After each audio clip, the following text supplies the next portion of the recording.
Fox News alert on a big story just breaking from the campaign trail. Brand new hour here of America Live. Welcome, everyone. I'm Megyn Kelly.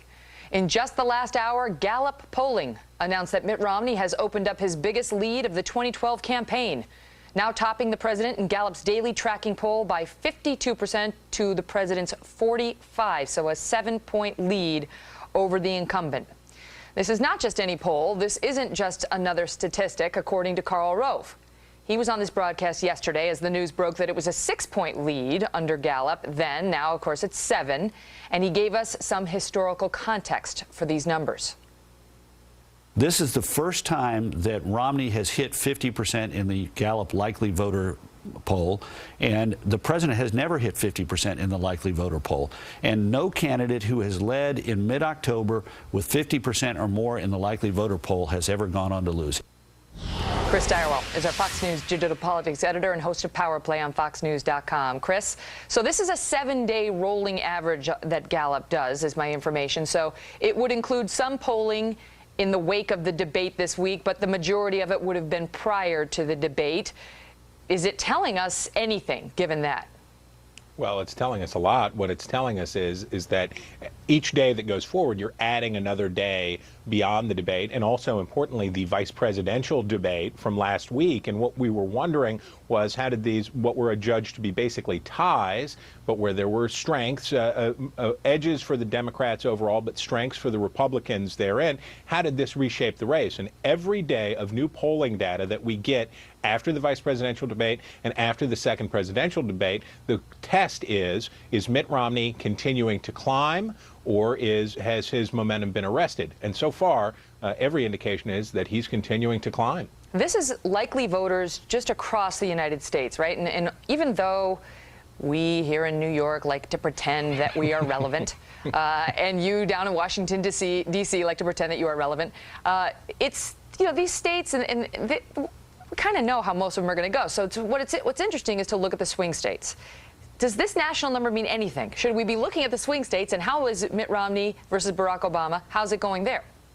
Well, if you look at it this way, California and New York are offset by Texas and Georgia, and the rest of the South, you got a Republican Pacific Coast, Democrat Pacific Coast and Northeast.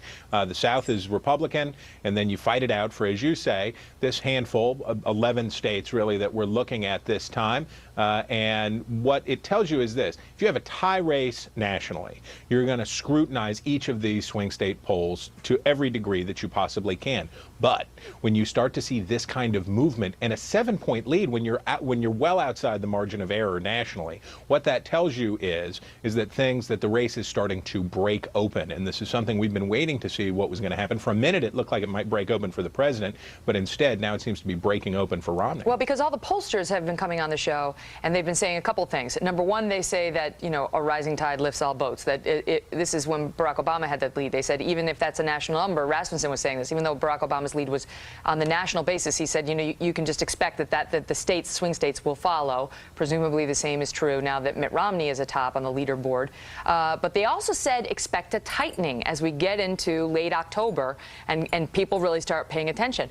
Well, we saw a tightening, and now we're seeing Mitt Romney, you know, switch as to the leader.